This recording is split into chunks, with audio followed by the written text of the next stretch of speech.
Yo, it's definitely the Cloud Chaser TV, man. We back up in this thing again. You dig? Hey, man, we got another one.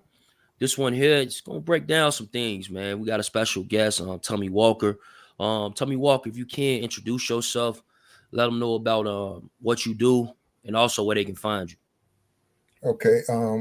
How you doing? My name is Tommy Walker. You can find me at secondchanceforreal.com. Um, I run a paralegal business. I tell you a little bit about my background and how I got to where I'm at, and then I guess we can go from there. Approximately 5 years ago, actually, this Monday that just passed, was my 5th year free from the federal penitentiary. I did approximately 25 years in the federal pen under super drug kingpin status. And while I was incarcerated, I educated myself, self taught, and worked on a lot of high profile cases. Filed a motion to get myself out, and several hundreds of people. Also, I was granted time served, but my time was cut to time served based upon accomplishments while I was incarcerated. That was getting hundreds of people out of jail, getting a lot of sentences reduced down to 10 years, 5 years, modified, half time off and stuff like that. Worked on a lot of high profile cases, and one of the most high profile case I worked on was actually the Rodriguez brothers. A lot of people were probably not familiar with them, but they were from Colombia, and they were back in the 80s and the 90s after Pablo Escobar. They imported about 80% of the cocaine that came into the United States. Um, One of the brothers passed away in prison. The other brother is still in prison and incarcerated. But I worked on a lot of high profile cases. I worked on Guy Fisher's case with Guy Fisher's lawyer. I worked on Wallace Rice case, co-defendants of Nicky Barnes, some of John Gotti's co-defendants. Anthony Viola was an Italian mobster out of New York. He had 10 life sentences. We was able to get him back home to his family and stuff like that. Worked on recently we just got Prince home. Um, and we also helped a good friend of mine, Michael Palmer, out of D.C. He was one of the first drug kingpin cases out of D.C. with 2 life sentences. He was the first drug kingpin out of DC when they created the war on drugs and stuff. Recently, I think he's been home now, almost going on 2 years now. He works at Columbia University, or he goes to school at Columbia University, and he does a lot of speeches, motivational speeches, and stuff like that, trying to keep people out of trouble. And since I've been out, I've been doing decent, working for a lot of lawyers, working for myself. I have a firm myself. We located in Buffalo, New York, Queens, and we're looking to move south now. And also as part of my firm, and with the knowledge that I learned in 25 years that I've been incarcerated, and the 5 years that I've been out free, I designed and put together an app called Paralegal Pal. And what Paralegal Pal does is it allows you to ask a lot of questions. It connects you to the PACER system. Um, it allows you to communicate and verify, like a lot of these podcasts that you see that's going on now. It allows you to do the fact checking.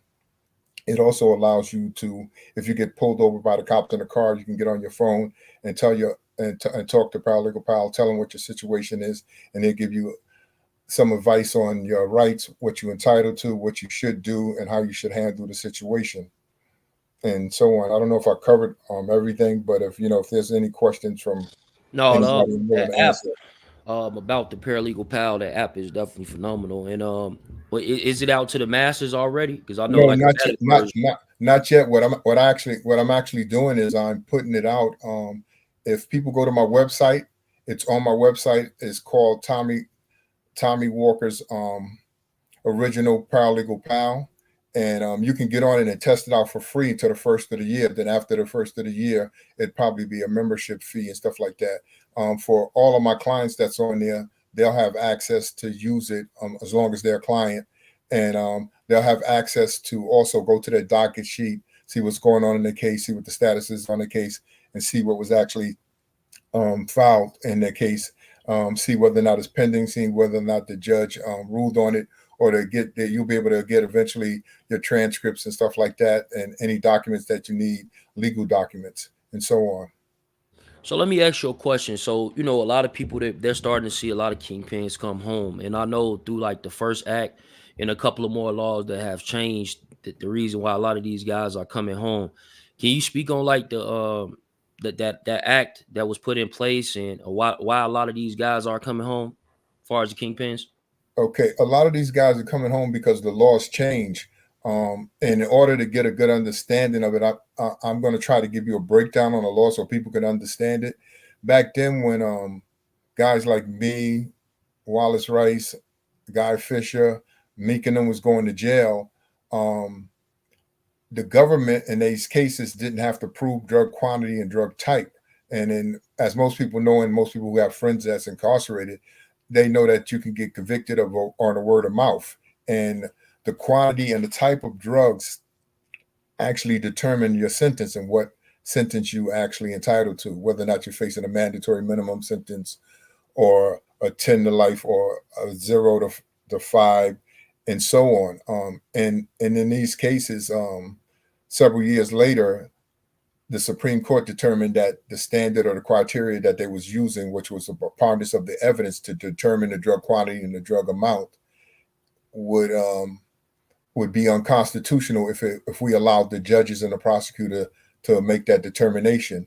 And now that they know that it was unconstitutional, what the First Step Act did was it gave the courts an opportunity to take a second look at your case and to apply some of those laws, some of the circumstances that might have changed in your life, like your age, your health, and stuff like that, to your particular case.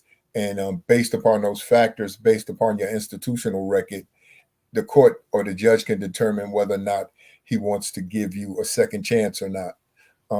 For example, in my case, and most of the time, I'm going to talk about my case only because of client privileges and stuff like that, and so on. And some people did give me the okay to talk about their cases. But some of these cases are public, so the little points that are public, I will speak on those.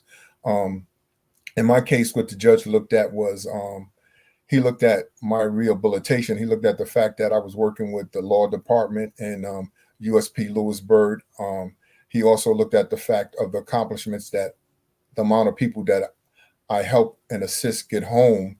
He also looked at the fact that I was working with lawyers on the streets while I was incarcerated.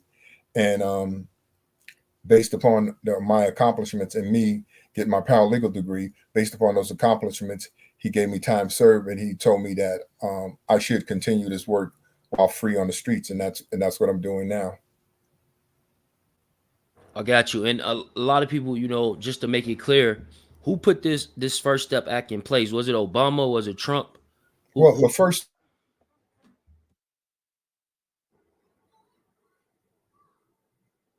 I think you just went out. Did you can you hear me?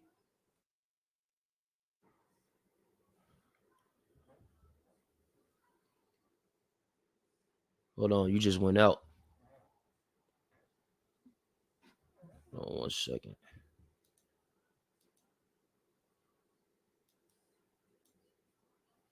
Can you hear me? You can hear me, but I can't hear you. Let me see something.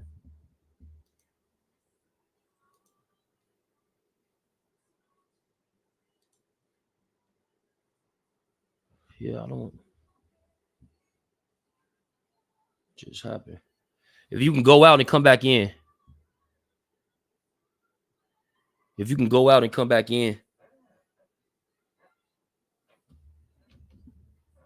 Hold on, y'all. We having a little technical difficulty.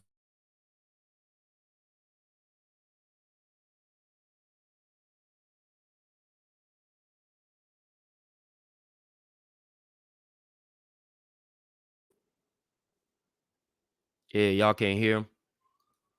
No, Hold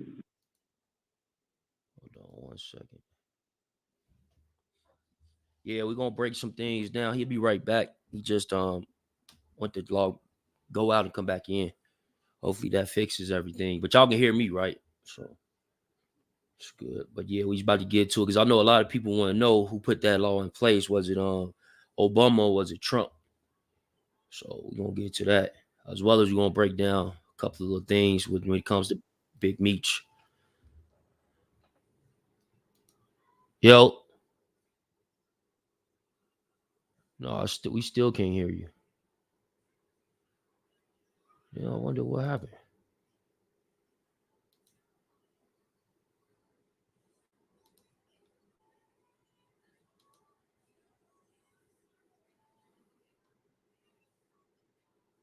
Yeah, they can hear me, but they can't hear you.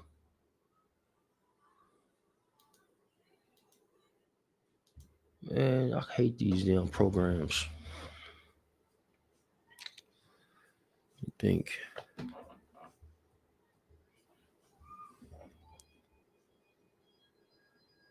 Did your mic disconnect? Did you have it hooked up to like a mic or you was going straight off your laptop?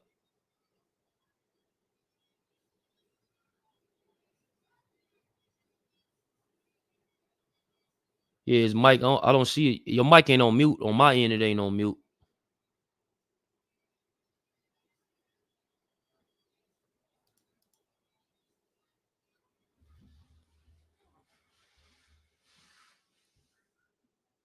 Let's see.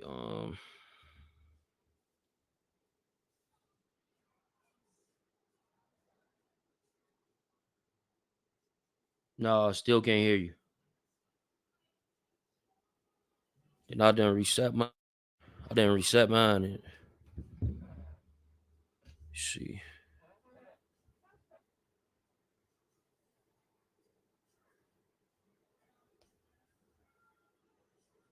Did you get a phone call?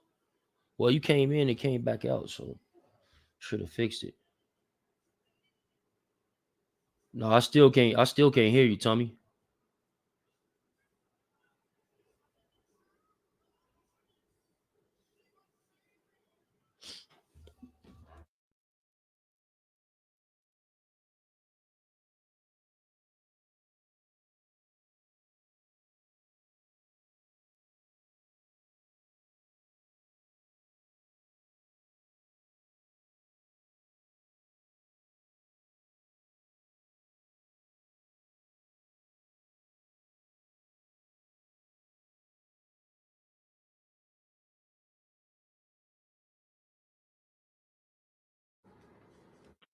Chuck, he just gonna come on Clubhouse. If you would just stay up on YouTube, he'd just come on Clubhouse. All right. So you gonna come on Clubhouse? All right. Yeah.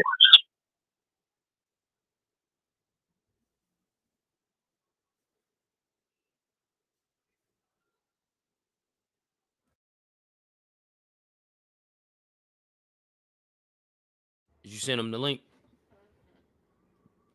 Yeah, I sent it to his phone, so you just gotta click the link, Tommy.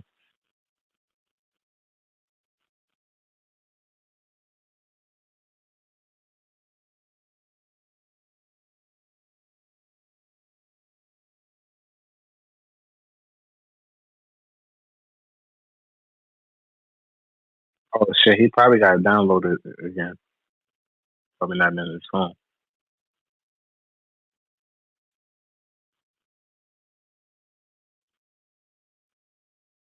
Yeah, that shit crazy, bro. Audio just went going. It was working. Yeah, yeah. No, it was working. Shit, fine. Then it just went out. It's probably something like with his connection or something like. He probably got to restart his whole computer.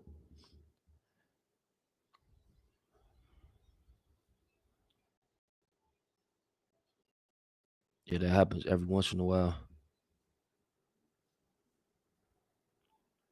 Yeah, Tommy, you should have the app already, so it shouldn't be no issue. Or like an account. Just log back in with your number.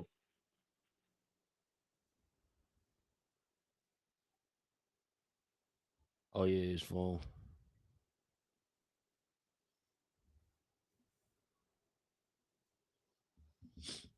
So Young Thug got free, man. Yo, Melly Mel, salute. What y'all think about the 15-year probation? The little supposed deal. Yeah, it's definitely to me it's wild. It's like, at the end of the day, his lawyer thought that was best for him, and he willing to take that risk.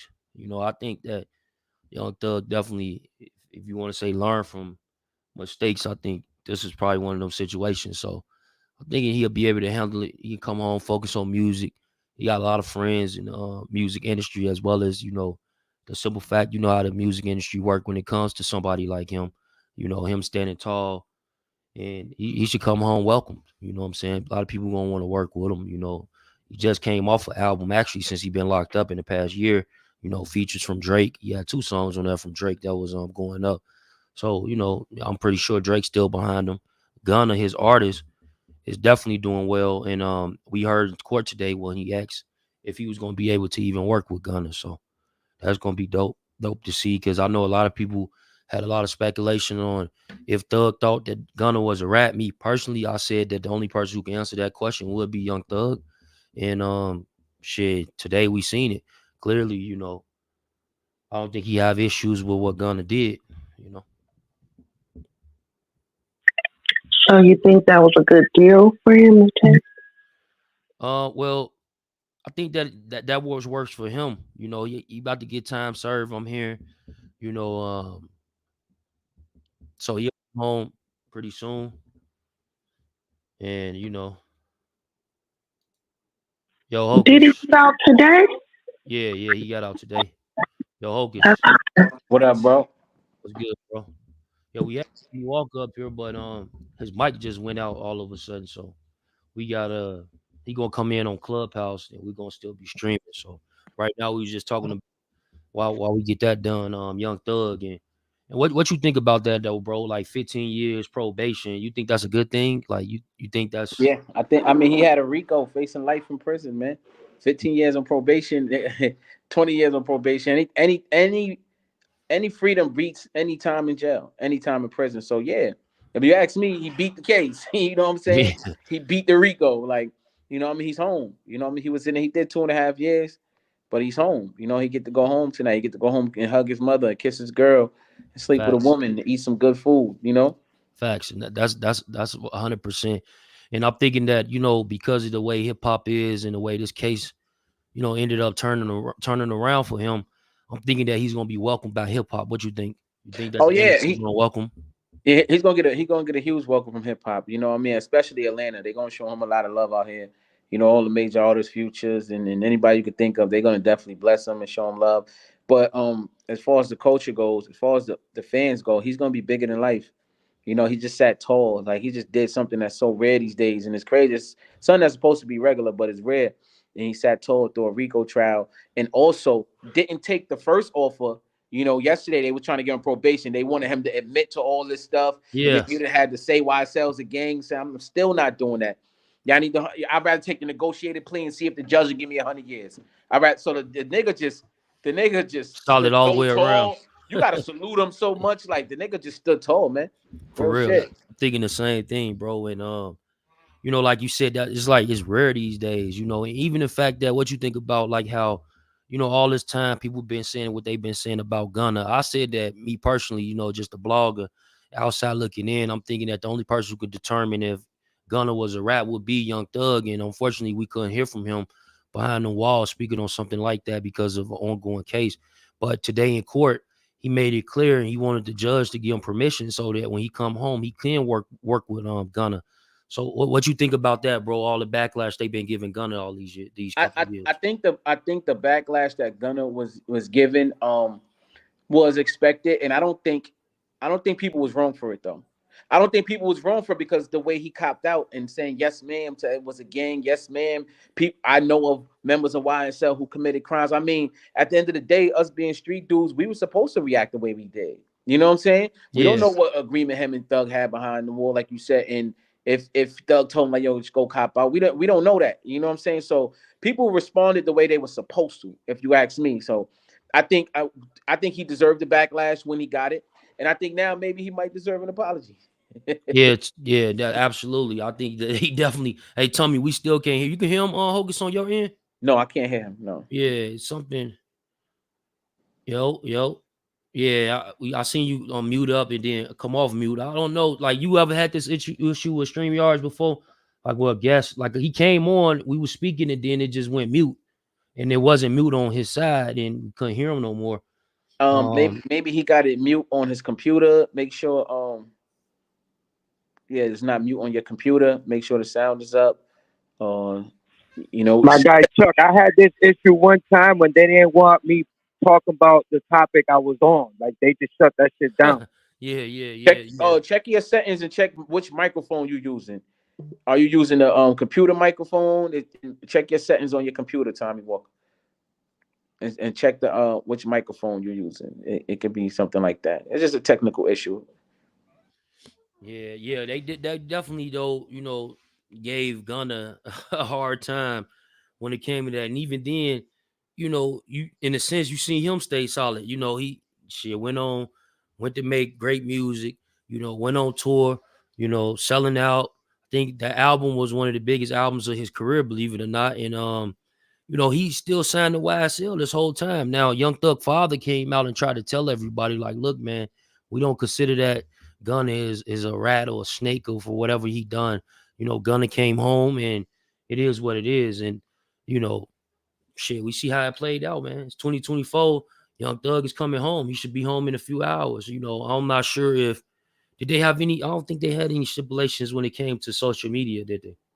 No, I didn't. I didn't. I actually was watching it. I didn't see no stipulations. Yeah, So he good. I mean, he yeah, he good. He good. even can work with Gunna. He can work with any other gang member as long as it's within a legal capacity, like lawful. So he could be in the studio with other gang. He's good, man. He's coming home. He can't be in Atlanta, which is a good thing for him.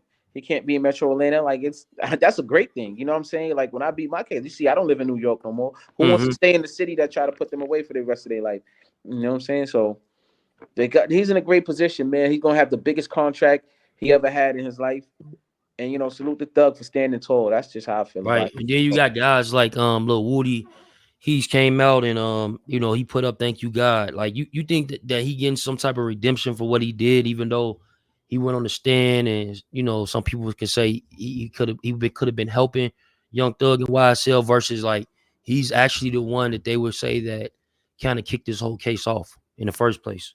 Yeah, I'm not gonna lie. Woody, like the case to me personally, from watching it, I was watching it like most days I was watching it. I felt from even after Tick testified, I felt like the case was going downhill sour. But Woody, when he testified, he really fucked up their case. Like but it was their fault though because they was trying to use that same method of let's just get everything out so the a jury can hear it so that maybe they can make a decision. But they fucked up. Woody wasn't with it, and he fucked up their case. I will say that. I still don't give. I'm not gonna sit here and give him credit though. Like he a real nigga and did some real shit. Cause he did some sucker shit in the beginning. He told them he went in there. He made up a bunch of lies that got them in jail. You know what I mean? So I can't say he a real nigga. I'll be honest and say he did fuck up their case though, but he ain't no. Right. Real, you know what I mean? Yeah, I would say the same thing, and I definitely think that he was part of messing up their case. That was like the start of it, but then they got a little angry behind that type of stuff, right? They start saying, go Tommy again. Let's see, yo Tommy,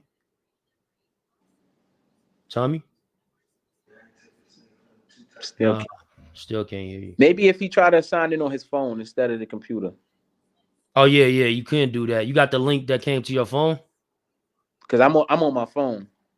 Yeah, yeah, you know what? That could actually fix it real fast because if you go to the link on your phone and sign in through your browser, you probably gotta be signed into Google or something like that to get on. Yeah, Cause I had to do that. I had to sign in through Google.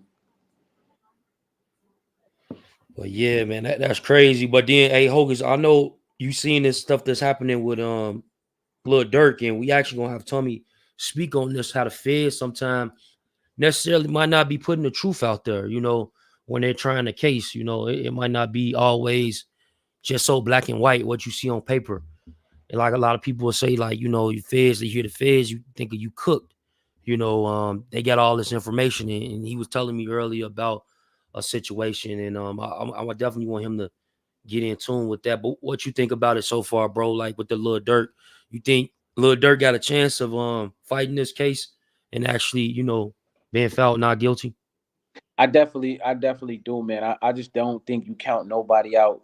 Niggas counted Thug out when he got locked up. Niggas counted me out when I got locked up. Of course, the feds is a different animal. We all know that. You know, what I mean, Thug case was a state RICO. My case was a state conspiracy.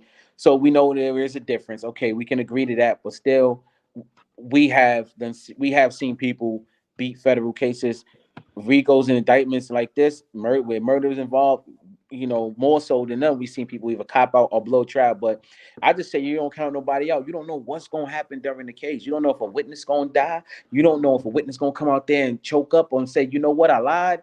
You don't know what can happen. You know what I mean? So I would never count no man out, especially after I walked out of a courtroom. Me, I can't count nobody out. If I know what I did and walk out of a courtroom, then by the way, I'm innocent of all my charges. I didn't do nothing. I'm not saying that I did anything, you know what I mean, because I was proven innocent. I'm just saying that I walked out of a courtroom and niggas counted me out. So I won't count Durk out. Yeah, he got a chance. Yeah, I'm thinking the same thing. I definitely want to count them out. And, a lot of times it takes money to fight these particular cases. I know that Gotti, from Murder Inc., they talk about how they almost went broke. But you got to think back then, you talking about a record label CEO, a lot of their money tied into trying to make money, meaning that you still got artists on the roster. Back then, videos, what they costing $500,000, $600,000. That was for some videos back then. Yeah, so that's just videos, not to mean a promotion team, trying to get the record to move. And then the whole simple fact is you are going up against the Fed, so maybe some doors are closing. So, in this situation, we got the internet going on. We got just like Young Thug, he was locked up and released the album. Album did pretty well. He had features from like Drake, 2 songs, they had Drake on there and many others. So I think that when it comes to, being able to, sustain and be able to fight, I think Lil Durk definitely got a chance at that, man. I don't want to count him out as far as financially and being able to, you know, cover this case and still be able to have some money on the back end and not lose his financial freedom. Yeah, I mean, you innocent to proven guilty. I thought, man, but it's crazy. Even in the public, right now, like the public be acting like the prosecutor sometimes. Like yo, when I was locked up, right? I remember after beating trial and coming home, I had did an interview in jail for World Star. So I went to look at when I got home, I went to look at the interview on World Star, and I went to look at the comments, and there was a dude. It was few people in the comments. Yo, this nigga about to go. I just one dude was like, I was just on his jury panel. They didn't select me, but this nigga about to fry. He about to go. He about to do life. Like it was people be counting you out. Like I said, man, and that wasn't the case. So like like at the end of the day, let's wait till the evidence is presented. Everybody keeps saying, "Oh, they wore wire on Durk." Wait, we don't know that for real. And if he did, we don't know what was said on the wire yet. So like, for people, yeah, that should have just fucked up, man. Because it didn't. These people cases are publicized. So regardless, the judge instructs the jury, don't go to YouTube, don't go look at the case on the media. What you think when they go home? What they do? Go straight to social media and watch what's going on, What and you? What you? Let's be honest. yeah, and then like even like you thinking about just the Young Thug case, I think somebody got kicked off because of them basically being truthful and admitting the fact that they had seen some things on social media. Oh You wow, know, that happened. yeah, that was a juror, and then you found some of the people, like one of the witnesses, that one female that was up there like 3 weeks ago, they had asked her like, "Have you been watching the case, following the case on online?" And she was like, "Yeah." So they had seen a bunch of things. So like even with Woody's tactics, right? The way Woody came off and the way he was able to, I don't recall. You notice a few different people came up there saying I don't recall and shit, right? Yeah, But then the judge finally got tired of it with what is it, Monk Tunk, right. where she locked his ass up, like, look, man, we're not finna keep doing this. So we need to set some sort of standard moving forward with the witnesses that's coming on. Like, look, you gonna go to jail. You're gonna go to jail. See, what the thing with Woody was that Woody wasn't a co-conspirator in the case. So Woody had immunity as long as he testified. So they couldn't. So Woody could have did the I don't recall all day, and they couldn't put him in jail. It was nothing he was facing afterwards. Whereas Moontool, you right though. They set the example with his ass. That's why when Slime Life Shorty got up there, he said, "Yeah, YSL was gang." But fuck this whole shit up, not knowing Thug will be home next week, little nigga. Now it's like, What damn. did he do that for? Yeah, now it's like, damn, now you look that crazy. Like, Slime Life Shorty got up there and did bad, man. A lot of them got up there and did bad. Even though Moon 2 got up there and did bad. Niggas can't say that niggas ain't got up there and niggas went up there and did bad, man. Every last one of them niggas went up there and did bad. Nobody went up there and did good. Not none of them. Nobody who testified from YSL went up there and did good. They all did bad, man. They all did bad. Yeah, that's a good point, bro. And Big Meech, we gonna talk about that too with Tommy Walker, the Big Meech case, and just like knowing, just to give us an idea. I want Tommy to break it down because a lot of times people haven't never heard of third party cooperation and what does that even mean. So like right now they're alluding that Big Meech, it's a possibility that he did some sort of third party cooperation. Just we Tommy know a little bit more of the facts of the case, so we're gonna get with the facts. But have you ever heard of third party cooperation? I've heard of it. Of course I've definitely heard of it. Yeah, but I wouldn't even touch on Big Meat situation. I don't know much about it, and I see it. Of course, I see it on the internet, and I see a lot of bullshit on the internet. Niggas be making fake paperwork. Whack 100 make some fake paperwork about me and my big moms the other day. Like, and literally was fake. Like that nigga, he seemed like he the main culprit behind pushing this shit. What I mean? Even though I see Blue Da Vinci, pushing it to it. Like they got a crew. They was once family. Like I don't, I don't do the chatty patty shit. So I don't know about Big Meat situation, but I have heard of third party cooperations. I don't know about Meat situation though. Got you. What you think? Like with Meech coming home, he's definitely I think he's 54 now. He's 54. I heard 50 Cent on the Breakfast Club said that they had a few texts back and forth since he been home, but for the most part, he think Meech is probably gonna gear up to do a movie.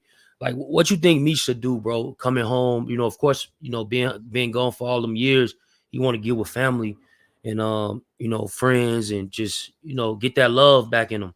You feel me? He been gone so long, and now to be home, like back then, we ain't even had iPhones.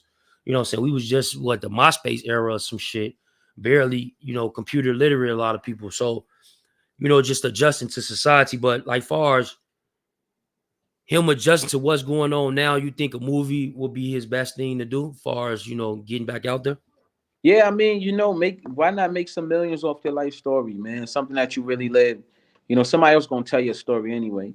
So I think that's the best. That's the easiest way for him to make some legit money, a couple million, and to take care of his family. He's in the right direction. He got 50 Cent on his side. He could actually take his story to anybody. Anybody would give him some money for it. It's just getting the right deal. So, salute the Meech, man. Meech is a legend. A street legend. And until anything is solidified, I respect him as such. Yo, Tommy, can you hear me?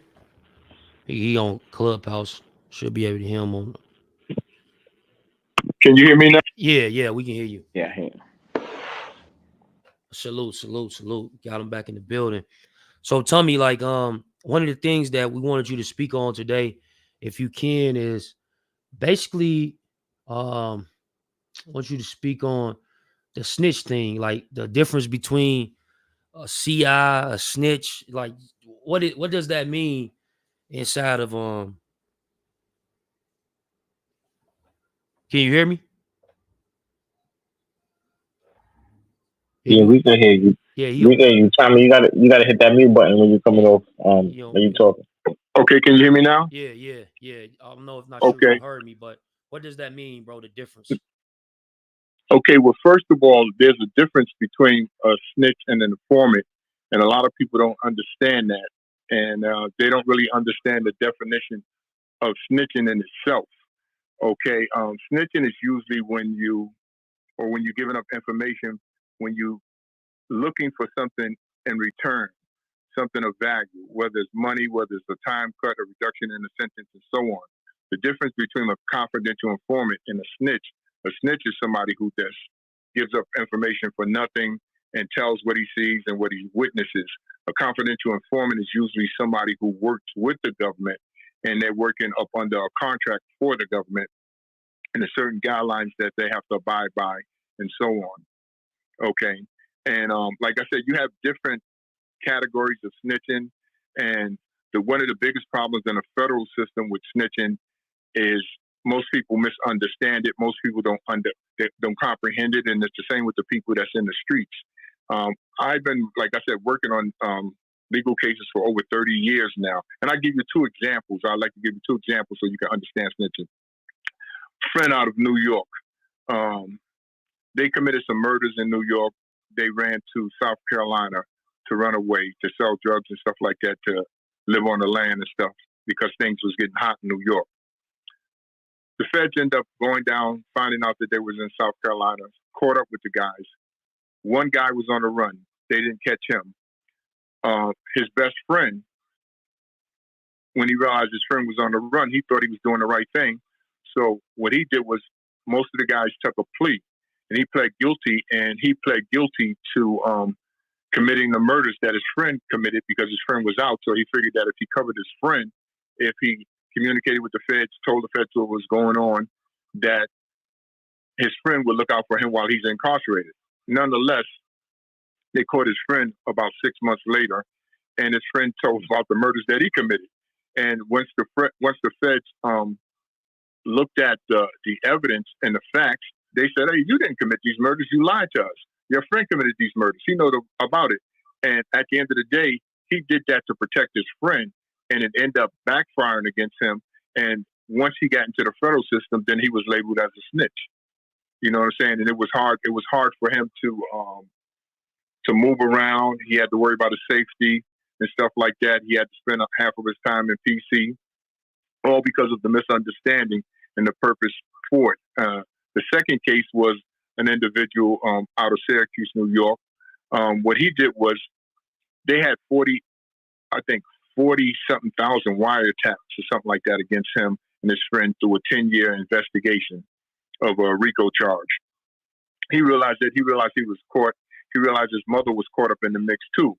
So what he did was, he waited as close as he possibly could to everybody to go to trial. And then when it was about maybe 5 people left, and it was maybe a week for him to go to trial, he decided, well, okay, everybody copped out. Everybody who copped out, I'm going to say I did what I did with them, because they're copping out. The other guys who they didn't catch yet, who's going to trial, I'm just going to say I didn't know them. I don't know them. I didn't deal with them. At the end of the day, he couldn't prove it because it wasn't matching up with the evidence. But the mere fact that he had that proffer with the feds, when he got convicted after his trial, he was just labeled as a snitch. You know what I'm saying? So you really have to understand the purpose, the function of the snitching, and how the government uses snitches. Okay, I like to give you one more, and this is in my particular case. And I was arrested one time, and a search warrant was issued for my house, and they talked about a confidential informant. I kept telling myself that there can't be a confidential informant, because nobody know I kept the drugs in that house. I never sold the drugs from the house, and the person where the drugs was kept were only living in that house for 2 weeks long. So what I did was, I challenged the search warrant, asked for a suppression hearing, and the lawyer kept telling me at the time was that if they bring this informant in, and the informant testify against you and say this and say that, then you're going to be in trouble. What happened was, though, based upon my knowledge of the law, I realized that I could take the stand and say that they were my drugs, that it was my house. I stashed the drugs in the house. Nobody know that the drugs was there but me. And that means that the government had to prove that an informant exists. And at the end of the day, it was a big bluff game. There was no informant. The informant didn't exist. It was a strategy to get me to cop out the plea and to get me to fold. Because most people who deal drugs, they tell people where the drug is. They let people know where the drug is. Either they selling drugs out of the house and so on. But I'm just trying to say this informant stuff, the snitching stuff, is very tricky, you know. But I take my hat off to a lot of brothers that's still trying to fight these allegations that's going against them, because as a black man coming out of prison for 10 or 15 years and 20 years, and you're trying to get back on your feet, you're trying to get a job, you're trying to get a new start, fighting that hurdle becomes difficult. It creates another obstacle. it's another imprisonment that most people don't understand. So before you condemn somebody, before you say that somebody's a snitch, then I think that you just really need to get hard evidence. You need to do your research. You need to do your studying. That was part of the reasons why I put this app together, because so many people used to call me and ask me, hey, is this guy good? Is this guy good? I said, here's the app. Here's the key to doing the research. Do the research on your own. You come to your own conclusion. And one of the things the conclusions that I came to for myself, and I'm not saying that people have to adopt to it, they have to agree to it. When I looked at the system and I quizzed and questioned so many people who was incarcerated throughout my 25 years of experience and stuff like that, I realized that as a drug dealer, and I'm speaking for myself and not for nobody else, as a drug dealer, we use young kids, we use people on drugs to sell drugs in the corner, to run our drug house, to protect ourselves. We, again, emphasis on the word use these people. Now, what happens is when an investigation comes down, what those people do is they flip it. Now they're using you to get out of jail. That's like you using them to prevent yourself from going to jail. So you have to look at the picture in its totality. And anybody who's dealing drugs, you would have to know now, and I could tell you, you can't win. You're not going to win. Not in this system that they got now. I heard somebody say when the feds come in and get you, they really got you. That in most cases, that's a lot of people say that. That's a false illusion. What happens is if you pay attention to the facts of these cases, emphasis added on paying attention to the facts of these cases. Most of the cases are built up and they're established after you arrest, because what they do is all of the people that they're arrested, they scare them with the tactics. You've seen it in the YSL case with Woody. What they tell little Woody? You're going to jail. If you don't testify, you're going to jail. He didn't want to go to jail, so when he came back out, he agreed to testify. If one thing Woody did in that case, in my opinion, that I loved the most was that he exposed the government. And a lot of people wasn't even aware that at the same time that the government was using Woody to testify against Young Thug and them and to put them in jail, and they was trying to ask the jury to rely and to trust Woody's testimony, they was prosecuting him in another case under another indictment for giving up false testimony and lying to the government, for committing perjury. Right. Yeah, it's a crazy situation when it comes like that. And then, like, we talked about the First Step Act a little bit before you got cut off earlier, but like with Big Meech, how did Big Meech come home? Was the First Step Act one of the reasons he came home early and he gave time back? Well, see, there's rumors about the third party stuff, right? With Big Meech, right? But I did my own investigation. I don't ask nobody to adopt my investigation. I ask them to do their own investigation. When I got the documents and I sent you guys a copy of those documents. I don't know if you got them. I had a chance to look through them. Yeah, I haven't had a chance to look through them yet. Okay. See, I had a debate with a brother, and he might be on his phone now because I sent him the link to listen to it, right? And he was being told about the third party snitching, about Big Meech was a snitch and stuff like that. I did some investigation and I went back to him and told him that I don't think so, and I'm going to tell you why I don't think so. Okay. First of all, I haven't seen any concrete evidence that says that he had the knowledge or he knows of the third party communication.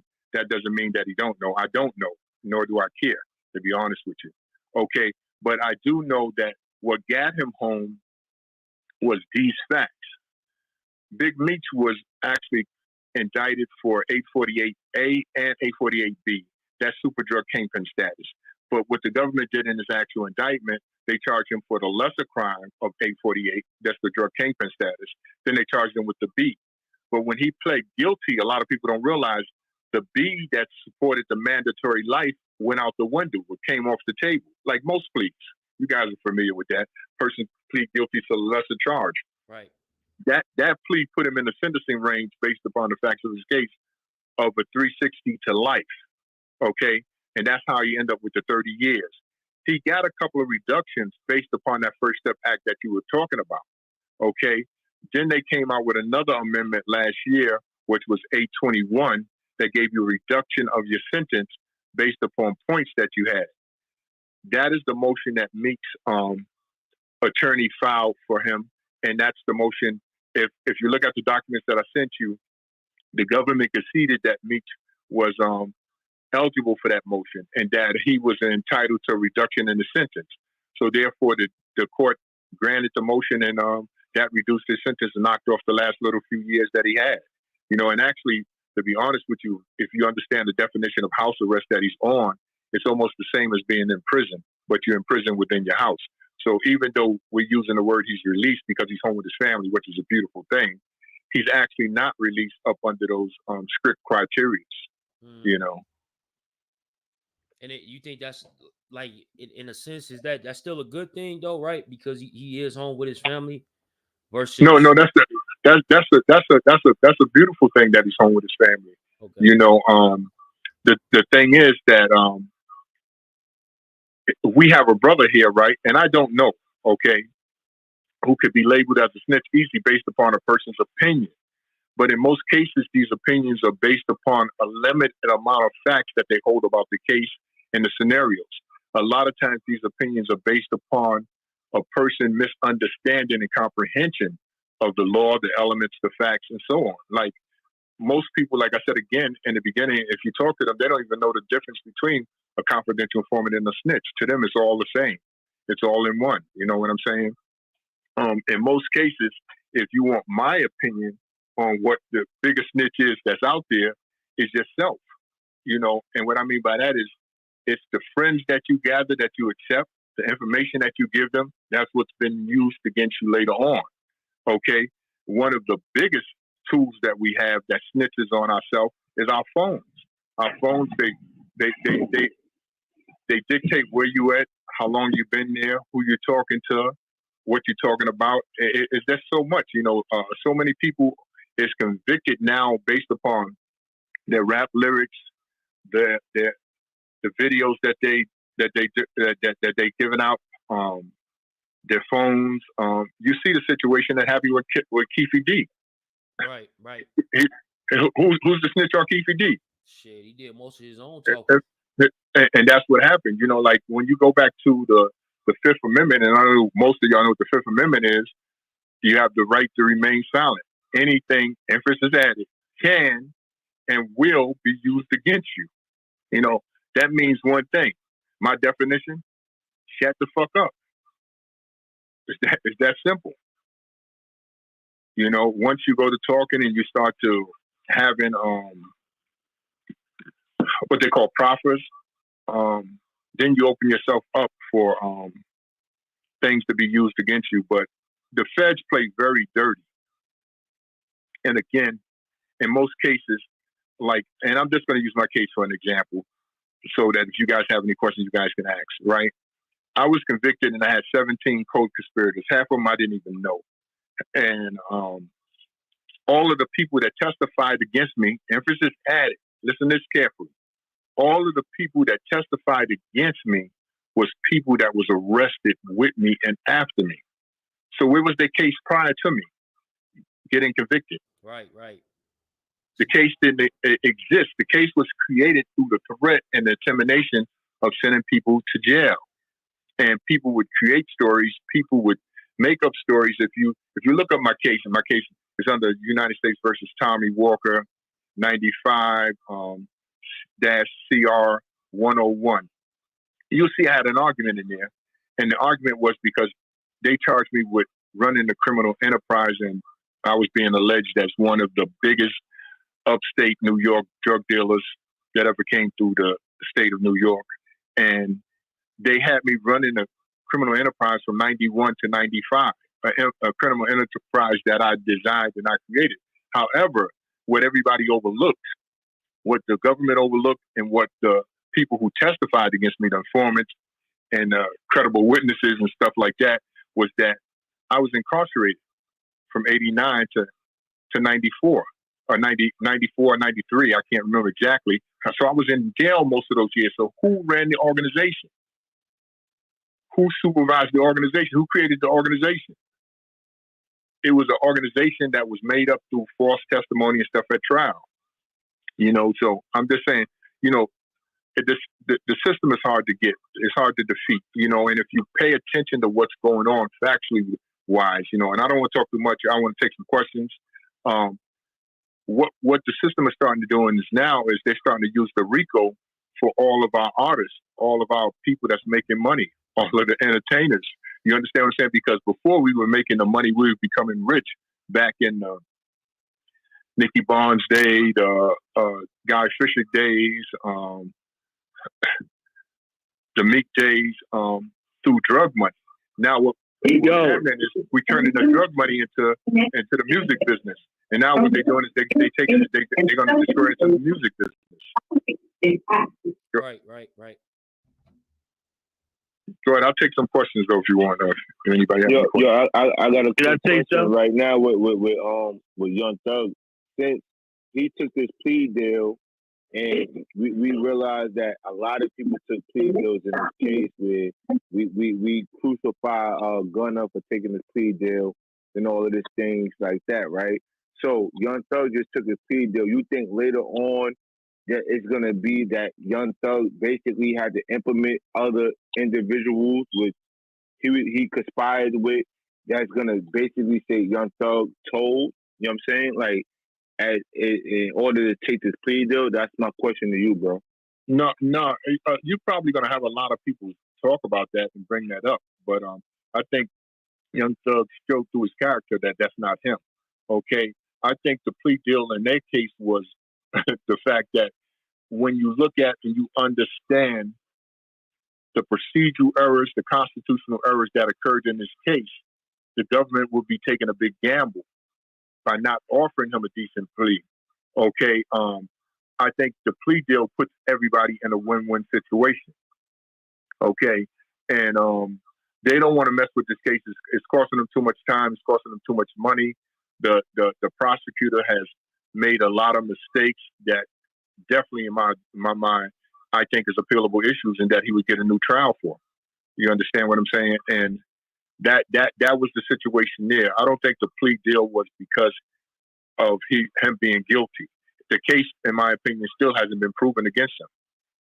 So why he ain't go all the way? That's my question. Like, if you feel like if they come, listen in trial, right?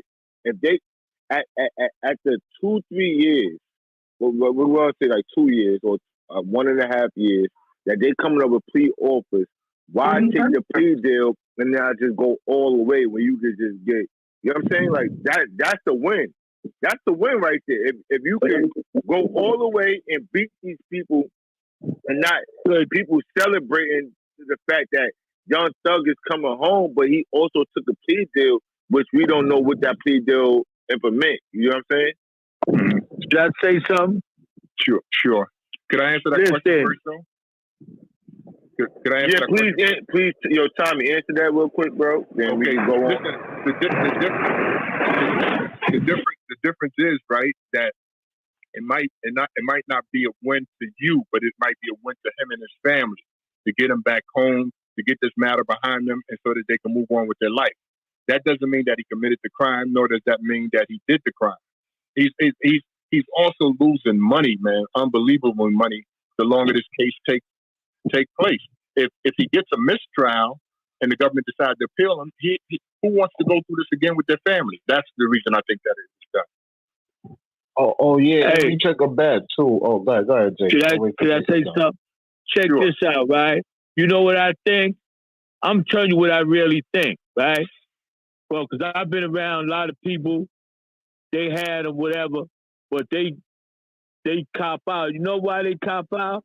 Because they wore his ass down. That's right. They wore his ass down. Bottom line, they wore him down. He probably could have got something lighter if he kept going.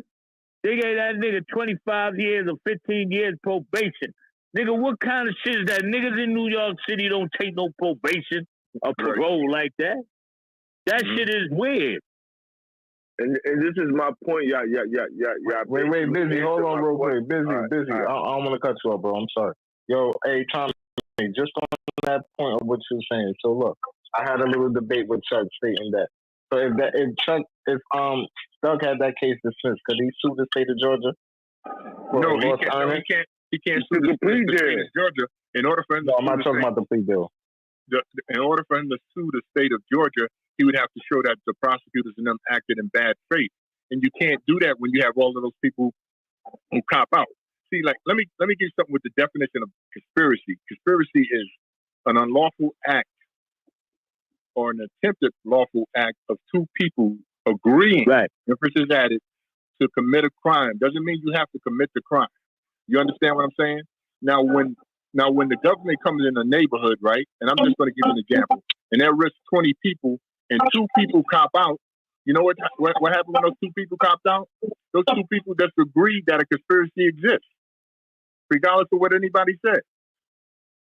By copping out, that's what they did. That's why, you know, when people say gunner snitch and stuff like that, what people are saying is that the mere fact that he copped out, even though he wouldn't tell or he might not tell against his boy, you understand what I'm saying? The mere fact that he did, he helped support the government case by his actions. I don't know if you guys get that. You understand what I'm saying? Yeah, no, I understand that. And like, so you got this whole situation with Lil Durk. Now, Lil Durk, you know, of course, I don't even think the feds even came and indicted him just yet, right? And they got, what is it, 30 days Little before Durk is done, bro. Little Durk is done. Hold on, give us just a second there, Mr. Jacob. Yo, Tommy, so you got Lil Durk, and then, you know, a lot of people are saying what people say when they hear the feds. All the feds came, and we spoke on that a few minutes ago, how they say, oh, he cooked, he's out of here. And like right now, what's on the table, they still allegedly haven't indicted him yet, fully far as I know. And they got what, 30 days to do that? Well, see, I'm going to put it this way, right? The federal government has power. For example, in my trial, it took them 2.5 years before they even got me indicted on the superseding indictments. I don't know if you know what a superseding indictment is. Oh, can you explain that for the people out there? Oh, okay, I'll explain it to you. That's what they might try to grab Thug on. When you're in a case, first of all, when you're in a case with co-conspirators, right, and you're ready to go to trial and you're trying to exercise your rights to a speedy trial, if your co-defendant file a motion, the whole time stops for everybody. Okay? And it doesn't start back until the judge rule on the motion. So if it takes him a month to do a motion and the judge another month to answer the motion, that's 60 days. That's 60 days that's not counted in that time for speedy trial. Then what happened is, for example, I'll just give you a quick example that you can think about, right? You can do some research on. You probably can't name a case that happened in the last 10 years that was vacated and dismissed with prejudice. Emphasis added, with prejudice, because there's a difference to dismiss a case with prejudice or a case without prejudice based upon a violation of speedy trial rights. You just don't find it because the government has the power to supersede the indictment. In cases like Lil Durk that you're talking about, right, chances are they still building the case. They're still looking for evidence. They're still looking for informants. They're still looking for snitches and stuff like that, and so on. So a lot of times they build up those cases. You know, like the brother was saying, Lil Durk was dead and stinking. That's what they said in my case too. I was dead and stinking, and part of it, the facts, emphasis added, the facts gave the appearance that that's what it was. That's what the facts gave the appearance. But again, and I'm being honest with you. Listen, I did my 25 years. I did my crime. I'm out here. I'm doing great. I have no remorse. I have no regrets. Right. But all of those people that testified against me that said, did I sell drugs? Yes, I did. Was I a drug kingpin? No, I didn't. Did I run the upstate area like they said? No, I did not. That was the free ticket for a lot of people to get out of jail. So they told the story that the prosecutors and them wanted. Okay. Based upon that, the prosecutors and them got raises, promotions, or whatever it was, or some of the officers retired after that. Okay. They gave an image, like, I don't know if any of you guys know where Utica, New York is. I was in Utica, New York. I'm familiar. I actually got a buddy from Utica. Okay. And if you know that town, the town is so small. So, but they have me in the town making $3 million a week. You can't make that kind of money in that town. You know what I'm saying? You're not going to make that kind of money in that town. You're not going to make that amount of money in 2 or 3 years in that town. But for you to say that somebody's making it within a week, but you're selling the story that people want to hear.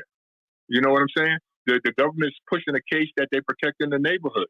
You know, they're making it safe for you.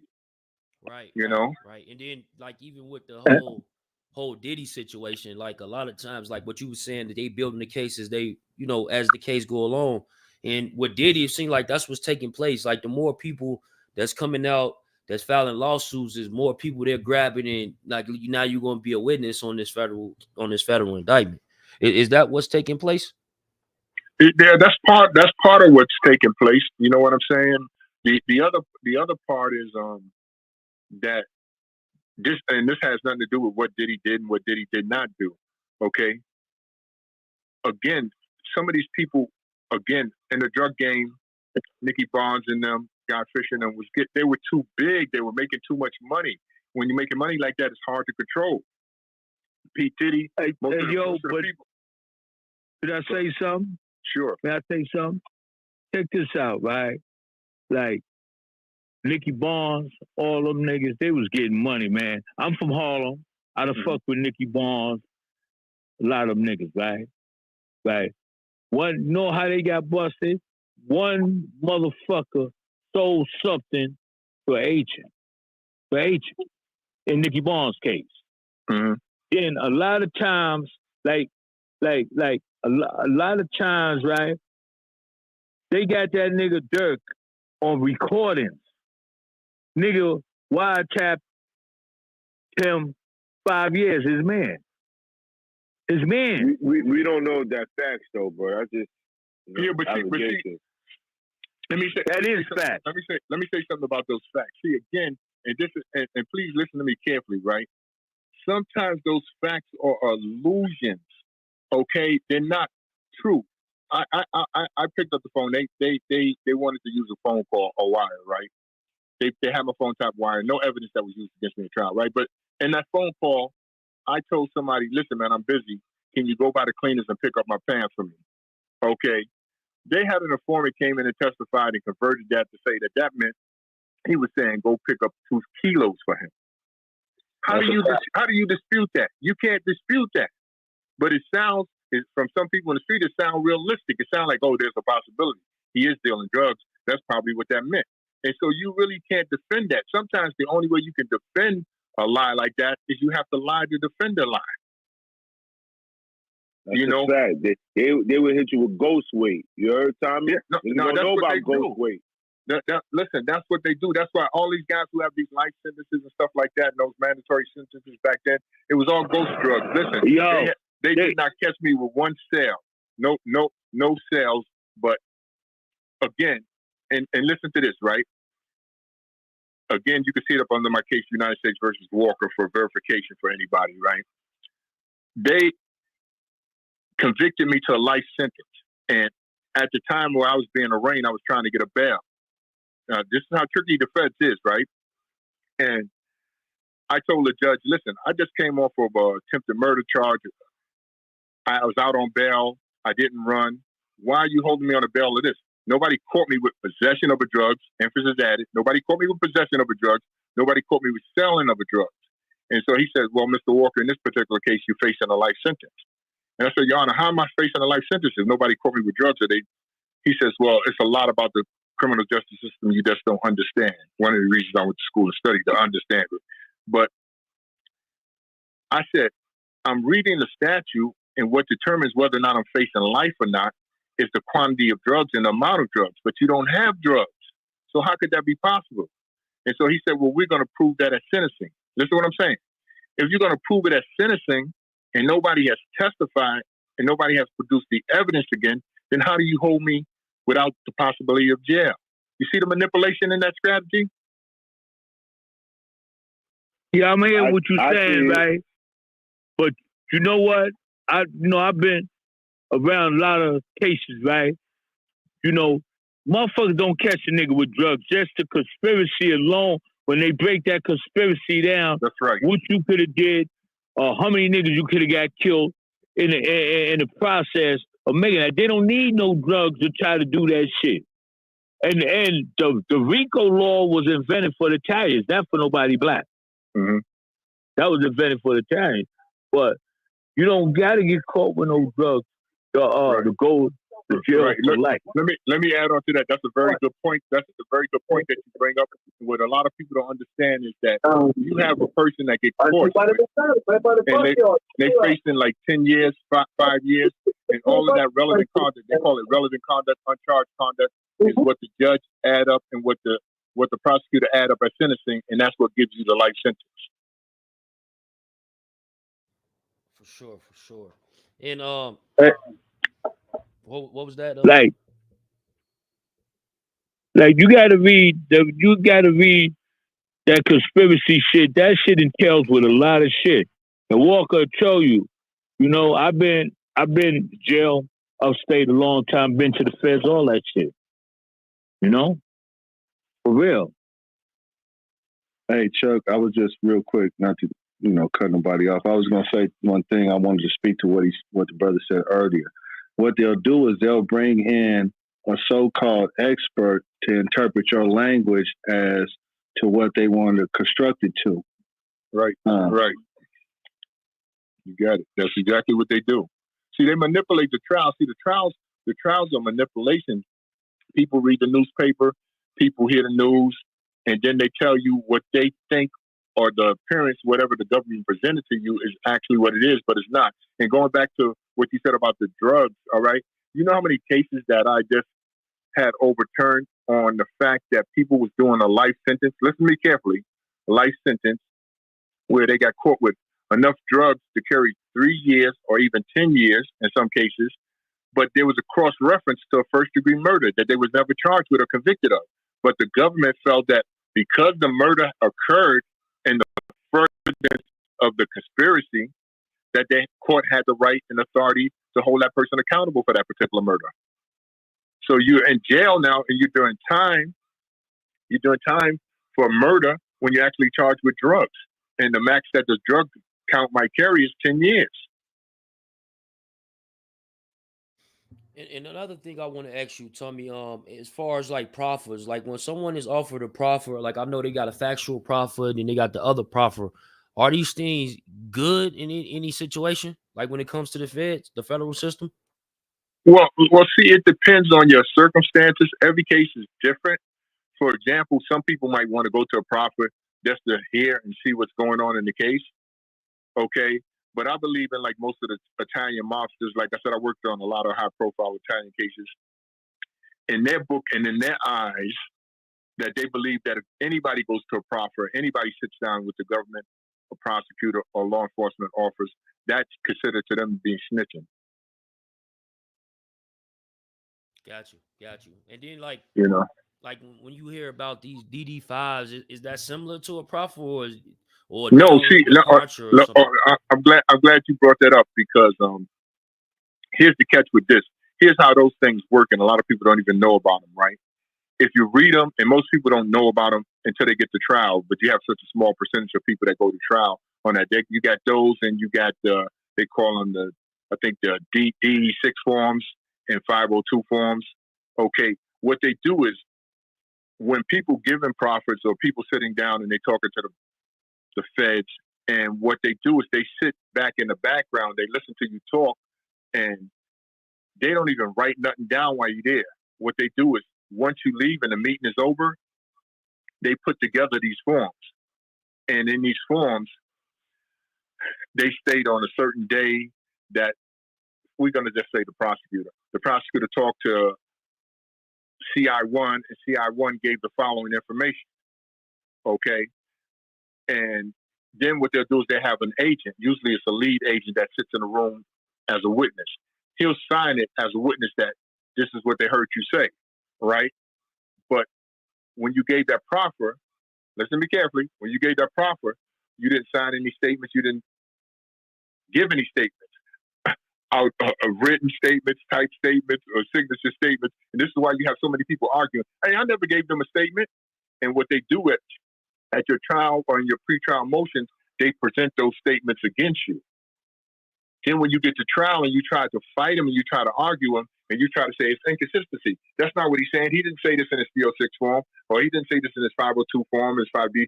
And then these guys are, when you listen to them on the stand, they're saying, well, I never said that. I never told nobody that. And what's happening is they never told anybody that. That's what the agents put down to support their theory. That's what the prosecutors put down to support their theory.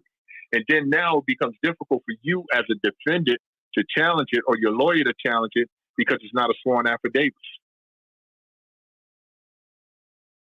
I don't know if you follow me on that. So they can use hearsay against you? Well, in the federal system, you can definitely do that. The state system is a little different. Yeah, it goes state to state, right? Some states allow hearsay, some states don't. Right. So yo, wait, hey Chuck. Yeah. You remember that situation we were talking about with the lawyer basically identify who's a confidential informant, but do they have to verify who that confidential informant is, or can they just speculate and say Tommy is a confident, even though you're not? They can they use that? And who does the verification of that confidential informant? Wouldn't that be the DA? Right. It would be more or less the DA. But see, here's again, like if you remember in the beginning, I gave you the definition between a snitch and an informant. Yes, sir. Okay. Now, you can look at some paperwork and say, okay, Billy Bob is the confidential informant based upon my interpretation of reading this, right? But as a matter of law, he's not necessarily a confidential informant because he has to be paid. He has to have an agreement with the government to work for them. And that means that his behavior, the things that he do, how he approached the case, has to follow certain guidelines and criteria. Are you saying that so Tommy, so as far as Young Thug case, right? So can we agree to the fact that since he was sentenced to 40 years and 20 years suspended with 5 years served or whatever time served, he had to implement other people in crimes in order to get that debt? It's like there's no way around that. Not necessarily. But go ahead. Not necessarily. You said not necessarily, but how in the state of a RICO when he at the top of the food chain? If you get what I'm saying, if he at the top of the food chain and he get offered a deal, you mean to tell me that deal is just based on him implementing himself in crimes and nobody else? No. How can you make that assertion with no credible evidence? See, I'm gonna try to help you understand the system. That means that deal is based upon the fact that the government gave him that deal because they didn't want to risk the chance of going to trial, losing the trial, or having a retrial that would cost them millions of dollars more. That's what that means. All right, so Tommy, based on what you just saying, if like, because I'm looking at Young Thug, he's a solid dude, right? And I'm looking at based on his rap lyrics that we're gonna take it to trial, we're gonna go all the way. If he felt or his lawyer felt like that this is a win-win situation, we not taking no deals, why would he take that deal? Again. Said he want to come home to his family. For convenience, to go home to your family, to get this matter behind you, man. You know That's what Brian Field said, though, in the courtroom. He said, 3 more months, I can thug it out. Listen, you want to move on. You want to move on with your life. See, it's the key factor is this. Is the uncertainty. This is why. Listen to me carefully. This is why when the feds grab you and they put you in jail like they're doing P. Diddy right now, they don't give you no bail. Now you don't know the certainty is what's going on. How long is this going to take? Oh man, they got more evidence. They got more witnesses. What's going on? Oh man, let me just take this deal and get this thing over with, man, because I don't know where I'm going to be 5 years from now. I don't know where I'm going to be 2 years from now. It's the uncertainty. The uncertainty itself is punishment. Hey, yo, Tommy, that's what you was telling me. Remember when I spoke to you about the Woody shit? I said, yo, Woody would have just stayed quiet. Right now, he would have been coming home today. And you said, well, not really, because if the state would have appealed it, he would have been sitting down for 6 more months, 3 more months. Yeah, exactly. See, like I say, those decisions sometimes, to really answer your question, those decisions sometimes is based, they got to be looked at and analyzed by a case-to-case situation and scenario. And then you have to look at the emphasis added, you have to look at the totality of all of the circumstances. Why? If you look at it, look how long Young Thug all of 2.5 years. Yeah, Too long, man. Too long. He doesn't even know if he's going to be convicted or not. And if he gets convicted, right? How long is it going to be then? Just what about those people who stand strong that's gonna start to weaken if the shit go on longer and longer? Right? He's in a position. Usually that's the Fed strategy. That's the strategy for most prosecutors. That's correct. But niggas ain't had this excuse for Gunna. This is what I'm saying. It be a lot of picking and choosing, right? Niggas ain't had none of the excuse for Gunna. It was like, yo, he's a rat. He took a plea deal. But now when it comes to Young Thug, everybody got their little, oh well, he's been in jail for 2.5 years. Listen, look at all the crimes that these dudes committed. It's like the feds don't make no mistakes. Don't get it twisted. But at the end of the day, it's like now we showing favoritism. Now we see that he still want to do business with Gunna and things like this. So now we like, you know what? Gunna's not a rat because it's just I just don't get it sometimes, bro. Like for real, because now that this man is about to come home and he took his plea deal, we don't know what's in that plea deal. He could have told on everybody that he had dealings with. He could have told on the murder with Nut. He could have told on a lot of things. We don't have this information yet, which we will get. Clubhouse gonna get it. But it's just like it's so sad that when Gunna took this plea, his own plea deal to benefit himself, to be home with his family, it was like, oh, he's a rat. But now when it comes to Young Thugs, we making mad excuses. Like I don't understand that part. But it could possibly be that one is a rat and one is not. Right? Well. At the end, let me go back to the definition of something I said earlier. Right? When a person pleads guilty, listen to what I'm trying to say. Regardless of whether or not he talk or he don't, the first thing he did was he snitched on himself. Forget whether or not he told on anybody else, because what he's doing is he's saying, what the government is saying that I did. Okay? Now, again, remember I gave you the example with the conspiracy? 2 or more people agree to a crime. If you get 2 people that plead guilty, then that's proof by the government when they go before the jury that a conspiracy exists.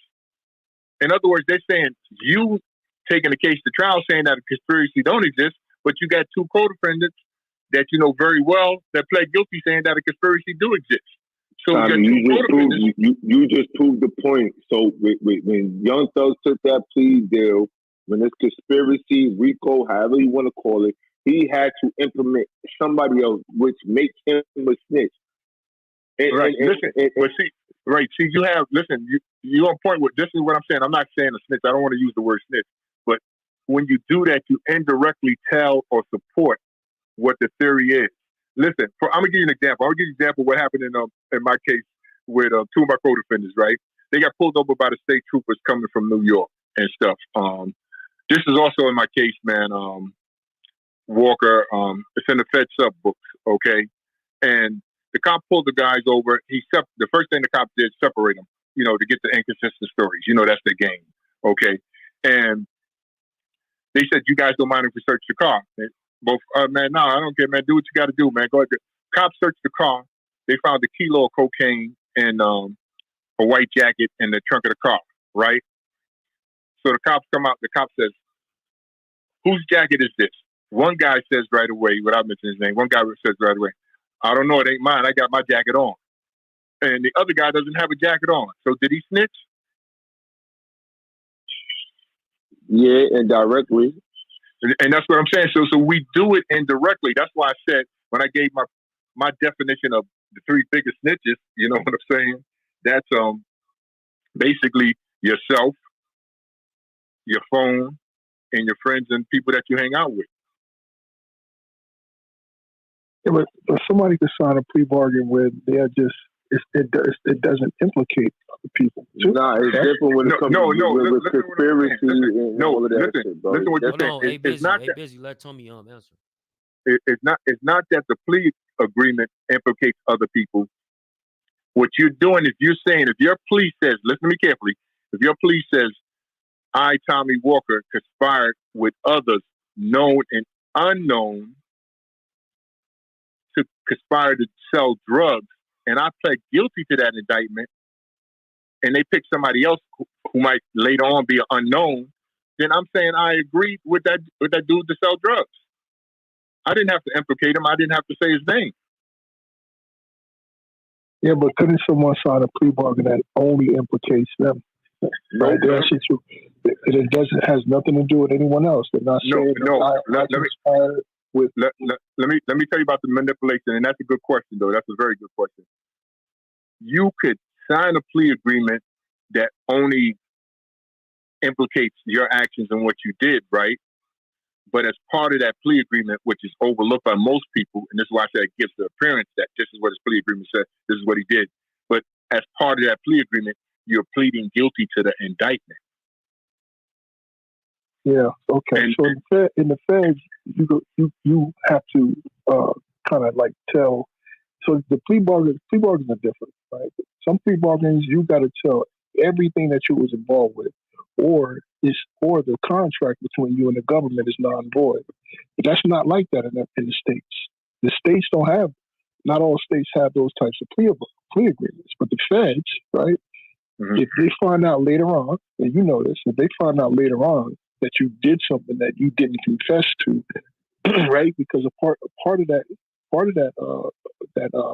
plea bargain says that you didn't commit no other crimes other than what you're confessing to right now. Pretty much, you got to pretty much tell everything, and that's how you get your 2 points for accepting responsibility, right? Because that's how the things work.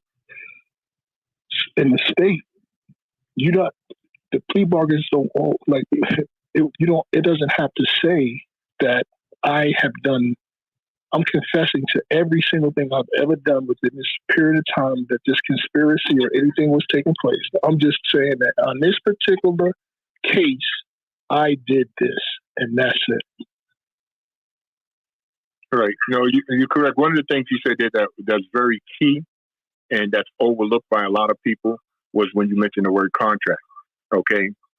Actually, a lot of people don't understand, even though they plead guilty, that the plea agreement is actually a contract between you and the feds.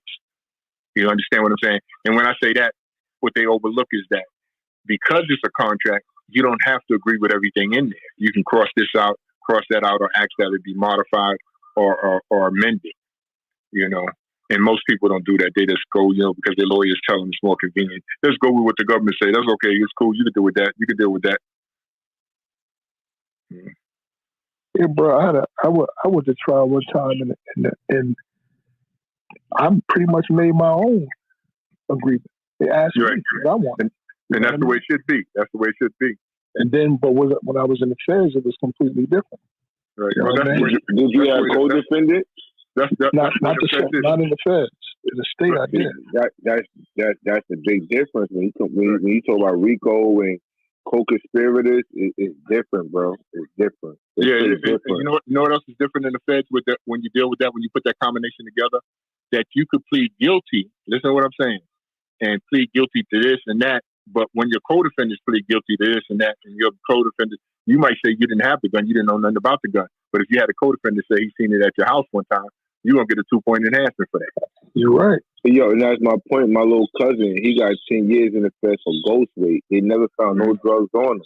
But they had somebody conspire with him saying that they gave him this amount of drugs for this amount of time, which leads to ghost weight. So the feds is different. They don't need no physical evidence. You know what I'm saying? But the feds is so different, bro. You got to really be paying attention. A lot of these people don't even be having 5Ks. It'd be somebody in the street. Like somebody in the street could tell for you. And that's right. That's why it's scary for Durk case, because it's federal. See, Young Thug shit was state. Young Thug could have beat that. But I get it. He won't come home to his kids. But with the feds, Young Thug, the Durk situation, that's bad, man. I feel bad for that kid. Mm-hmm. But hey, going back to what you said, though, they call that third-party snitching. And usually what happens in that particular case, a defendant or a family member or a friend or a lawyer, and in some cases, here's the sad thing. You have lawyers convincing, and you also have some legal departments, paralegals also convincing people to seek testimony or evidence or snitches from the outside to file a third-party reduction of sentence for them. You know what I'm saying? In other words, a person can witness a crime on the outside, and it could be a murder. Let's say it's a murder, and they can tell and become an informant or a key witness for the government's case, and they can transfer because they're not in jail, but they are getting something. Remember, I told you, getting something of value for the testimony. They can ask that the court reduce your sentence based upon the evidence or the testimony that they're giving. Bro, the Colombians been doing that shit for years, bro. That's the big Meech situation he's talking about right now. Right. The Colombians been doing that shit for years, bro. The Colombians been doing that shit for years, bro. I know a dude, he signed a plea bargain for 50 years, bro. Young dude he was out of Hawaii. He said, bro, he signed it because the cartel told him they was gonna come and get him out in 20 years, bro. And he home, bro. He made it. They followed through on that shit, bro. Hey Tommy, on the cartel shit, you think is Chapo ever gonna see a day? I don't know, man. You know what I'm saying? You know what's so strange about doing time, right? You have some people that go in there and they just do time and they just settle. They just take it on the chin. You know, then you got some other people that get occupied with the TV, the working out, and they let that be their drug, you know, for doing the time. Then you got other people, you know, you got like a handful of people. Like one of the things, I was blessed to go to Lewisburg on my bid. The reason being is because I was able to join company with maybe about 100 people in the law library that consistently utilize the law library. And we used to go there and hang out every day. And all of us had a life sentence. And now about like 97 of us is home now. You know what I'm saying? We're trying to get the other 3 out, trying to get them home. You know, bro, Lewisburg ain't no place to be locked the fuck up, bro. That's a dangerous goddamn place, bro. Lewisburg is the big house for real, though, man. You know what I'm saying? Yeah, that's a stronghold of the Aryan Brotherhood and all them crazy motherfuckers. Yeah, Tommy, they're grateful. I mean, he cooperated, right? Most definitely. You know. So, how long did he do? I don't really know exactly, but he's from the late 80s. Even when you're in jail, right? But he got out though because he snitched about. They said actually because of him they changed the whole phone system. The phone system was totally different, and they changed it and they put the recordings on there and they started limiting you the time after Rayford. He gave all of the secrets, the codes that they used to use, how they used to use the phone to call people and get drug transactions going on and stuff while I was in jail and stuff. But one of the things that I also learned, you got to keep in mind, I do a lot of work, man. I do a lot of high profile cases, right? I've read a lot of cases about snitches and stuff like that. And let me say this, right? I would say about 70% of the people that's incarcerated in the federal system, okay, is snitching. Some of them are working as informants while they're in the system. You know, another thing I try to tell the brothers to be careful of, they don't even know the game, but I know the game because I see the paperwork. Okay. Oh man, I got the cell phone, man. I brought the cell phone from the police for $3,000. Okay. The police take a phone that cost him maybe $200. He sell it for $3,000. Okay. And then you know what he do? About a month, 2 months later, he sent his buddies by your room to shake it down. They find the phone. They take the phone. You go to the hole for a couple of months. And then they sell the phone to somebody else. But at the same time, that's the best way to track you and to know exactly what you're doing in there. Because you think that you got a free line. And you don't have a free line. It's almost like it's planted, right? Huh? It's almost like they plant these things. They plant these. Exactly. That's my point exactly. Yeah. That's my point exactly. You know? Wow, that's crazy. I know a lot of people never thought about it like that. And Tommy, I know we had you on for a while, and we definitely gonna do a part 2. And I got your the way they can contact you. If y'all looking the way to contact Tommy Walker, it's inside the description. Also, we gonna ping the comment.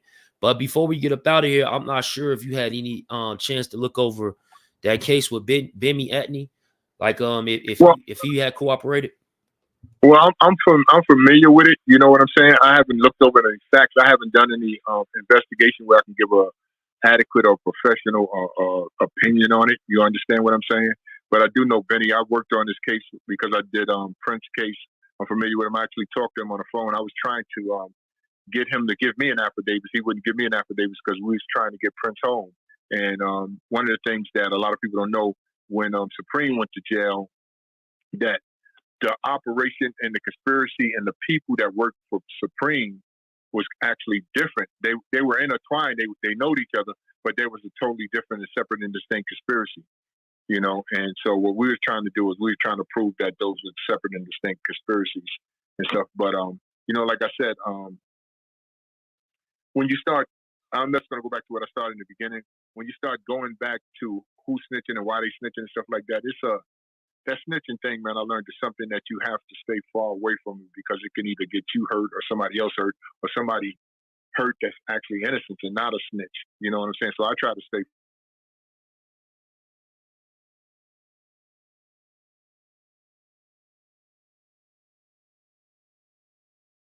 Your classmate in school, he's telling the teacher that you're cheating on the test because he wants the teacher to have favors towards him.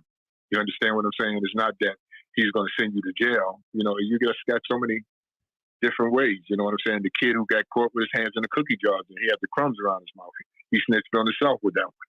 He felt to clean his mouth. You know, so you have to look at the totalities of the circumstances. You know, Rayford said that he told because he was trying to get his mother out of jail. You understand what I'm saying? But actually, you the one put your mother in jail when you got your mother around your drugs and you know you dealing the way that you're doing. You know what I'm saying? I don't know, but who am I? For sure. And just one more thing, like on social media, it's a case that you know, it's a guy by the name of Whack 100, and a lot of people his case got dismissed in Texas for the interest of justice. I know I looked it up on your app, you know, Paralegal Pal, and it gave me, you know, idea of what it could have been. But when that usually happens, can you explain for the people what does that mean? Well, when they say in the interest of justice, that means usually somebody did something wrong. Usually it's on the government side or something like that, or either they found outrageous constitutional violation, you know. But that app though that you're using, and I'm glad you brought it up. Keep in mind, next week or within the next couple of days, it's going to also have the PACER system on there.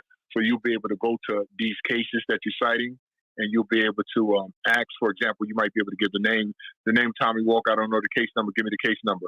And they give you the case number. You'll be able to look the cases up, pull out the documents that you need. You'll be able to look at people's plea agreement. Oh, that's cool. You'll be able to look at people's sentencing hearing. But what's happening is, of course, you know, the feds are getting smarter. And a lot of the cases where people are snitching, okay, they're starting to seal the case. So that means that it's not open to the public, so you don't have access to it. But me, because I work with a lot of lawyers, sometimes I'm able to get access to certain cases, you know, work through that lawyer because I'm working with him on the cases, you know, because I can't do a case, I can't write a synopsis unless I look at the facts of the case and review the case from the facts. Yo, Tommy, how can we reach you besides like Clubhouse? Do you have any other platform like Instagram, Facebook, or anything like that? Oh no, well I'm setting all of that up right now new because like I said, this is my fifth year. That's this past Monday that's passed by is my 5th year free. Okay, so I'm setting up my whole system. I'm starting my system up.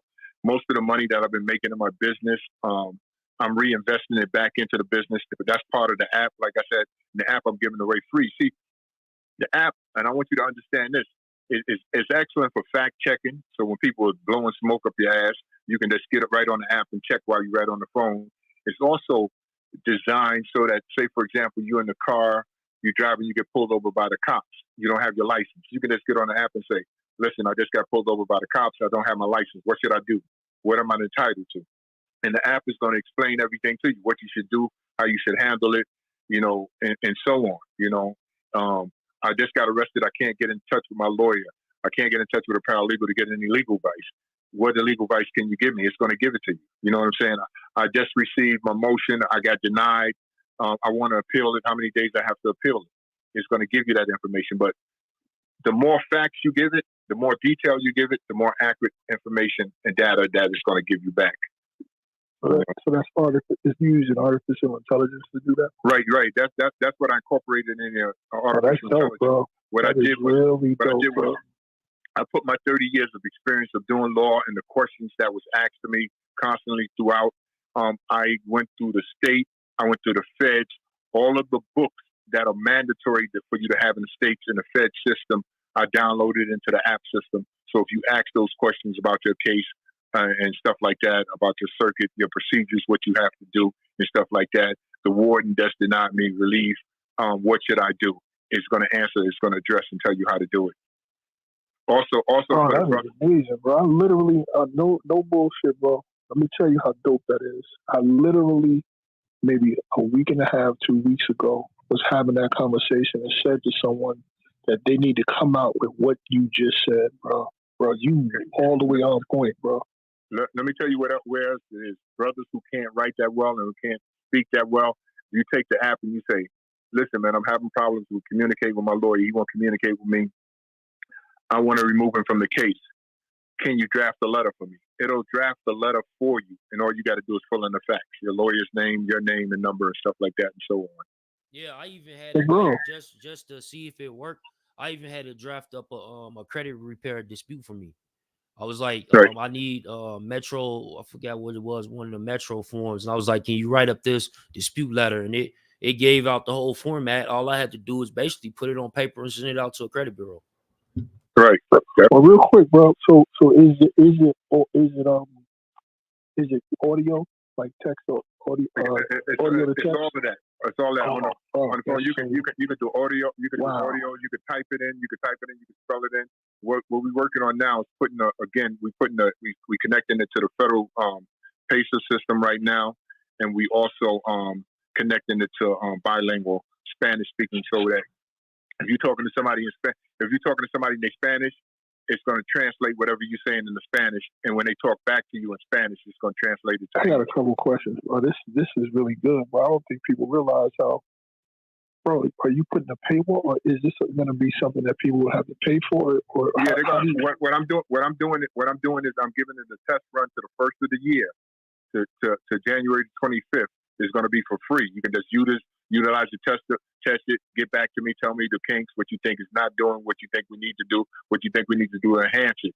You understand what I'm saying? Then after that, we're gonna just charge a monthly fee for people who want to use it.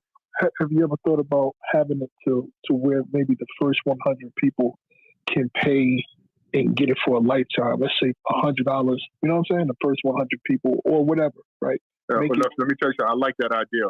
I like that. That's smart. I was thinking about you shouldn't give that shit away, bro. The only reason that I said that is that if you give it away, right, it kind of. I feel like if you, for me, I don't give shit away, right? But there's this. Check this out, bro. This is a great book to read. It's called Oversubscribed, bro. Before you put that shit out, bro, read that book called Oversubscribed. I think it'll help you. Oversubscribed. I got you. All right, bro. I appreciate that. But that's some good advice, though. I like that, though. You understand what I'm saying? But I'm going to tell you my mindset real quick, right? Us as a people, man, we so fucked up. You understand what I'm saying? This is my way of giving back to the community for all those years that I sold drugs and ruined people's lives and did the things that I did. You understand what I'm saying? We need help. When I sit there and I like I said, I spent 25 years in a penitentiary, man. I seen how brothers couldn't read. They fucked up. They got life sentences. They got 50-year sentences and stuff like that. This is not going to help me too much.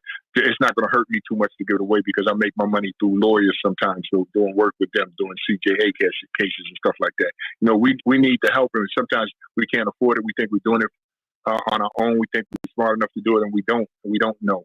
You know, like I bet if you ask the app questions, it's going to give you a lot of different scenarios.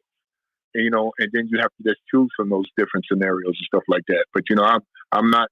I want to get paid for the money that I invested into it and time that I invested in it. But I'm not looking to make money. I'm not looking to get rich off of it. I'm looking to give brothers an opportunity so that they can start helping themselves and communicating with each other. And before we start destroying each other and labeling each other as snitches and this and that, we can at least verify it and know that we're speaking on the truth.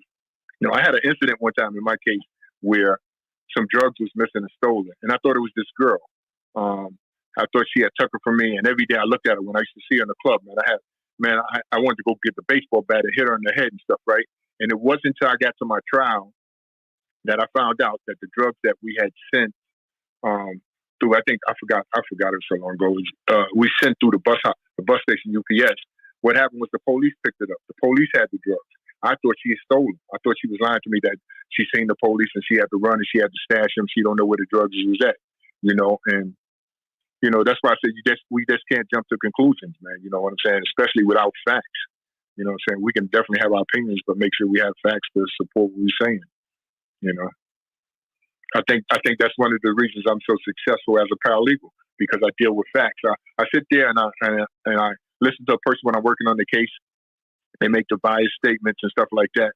And they say, "Oh, I didn't do that. I ain't have nothing to do with that." But the facts show me differently. I try to explain to them. I gotta argue and defeat your case from the facts, not from what you're saying. And, so Tommy, do you think, like, with social media, this is a new world, right? Do you think social media is based on opinion and not facts, or more facts than opinions? I think it's based on more opinions than facts. Okay, I think social media is like what they call that little. I forgot that magazine they used to have out, the newspaper they used to have out with a bunch of gossip and stuff like that. Feelings. A lot of times people want to hear things bad. They want to hear negative things, so they tend to gravitate to that. You understand what I'm saying? Like, everybody wants to hear, for example, Big Meech is a snitch, right? And I'm saying, I don't want to hear it. I want to know. You understand what I'm saying? It's more important to me to know whether or not he is or not. I don't want to make decisions. I don't want to jump to conclusions, but I haven't seen anything that support that. You understand what I'm saying? So I have to stand on that. I do know about the third party stuff. You understand what I'm saying? But at the same time, I haven't seen any proof or any evidence to show that he had knowledge of it or that he was aware of it, that he was a part of it. Does that mean he wasn't? No, not really. Not at all. You understand what I'm saying? But you have to fight most of your fights based upon the facts that's in front of you and the facts that you have. Are you saying that the third party helped him get out? No, I'm not saying No, that. he I'm said saying first act got him out in another law that the first, according to his docket sheet, the first act got him out. But there is emphasis that there is some evidence that the young lady did try to put some paperwork in there, but I don't know if he was aware of that. Okay. But what happened was, through my understanding, the limited information that I have on it is that she got into a relationship with one of the officers or something like that, and that violated her emphasis added on confidential informant, because she was an informant under agreement to work with and for the government. And so her sexual relationship violated that, so that couldn't be used in nobody's case. But I think also, man, it'd be important to let people know that when you say people are snitches and rats and they not, that depending on where you are, that's a death sentence for you.